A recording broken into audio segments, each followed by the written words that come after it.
Lung cancer is the most common cause of cancer-related death. There are more deaths due to lung cancer than breast, prostate, colon, rectal, and pancreas cancer. Lung cancer is the #1 cause of cancer death in the United States, in both men and women, and it is the second most common cause of cancer. I never had any symptoms, and I was working in a private school where you needed a physical every year.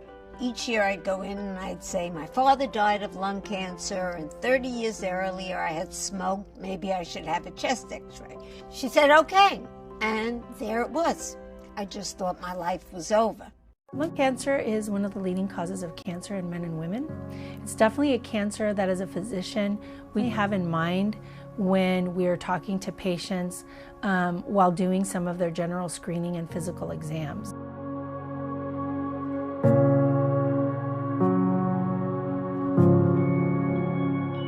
There are definitely symptoms for lung cancer. They're a little nonspecific, and so if you're having a cough, perhaps that has not resolved despite medical attention and treatment, I think it's important to come and see your physician. It's important to have follow-up. I have some patients perhaps that may go and receive urgent or emergent services, but they don't follow back or trail back to their primary care physician. That resolution will help us determine whether or not you're at risk or if we need to continue investigating why the persistence of this cough. I would say the majority of the time, they're things that are pretty benign, but you never know and you don't want to miss it.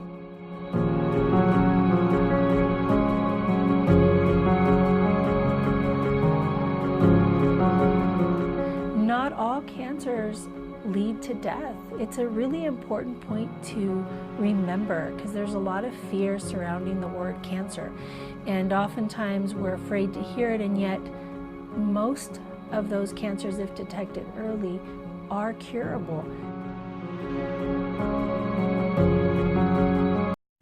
As far as treatment, we would approach a patient with surgical resection. That's our first choice always. The traditional approach to lung cancer surgery was through a thoracotomy, or a large incision performed in the side of the chest. But in the last 5 to 10 years, then robotic surgery came onto the stage, which allows us to do minimally invasive operations. So that brought the benefits of less pain, quicker recovery to lung cancer surgery.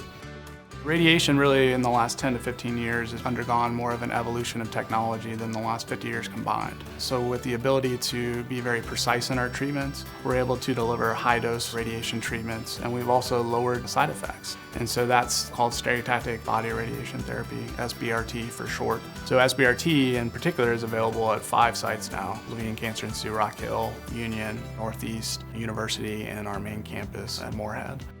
Chemotherapy means a lot of different things to different types of tumors. Some are given on a weekly basis, some are given on a 3-week basis, so that they can be treated effectively, but also it can fit with their quality of life. We want to deliver good clinical care, and that requires a multidisciplinary team and coordination. We want to make sure that we're using the most cutting-edge drugs, the most approved therapies, and measuring the appropriate markers in those tumors. We're finally glad to have targeted therapies in lung cancer.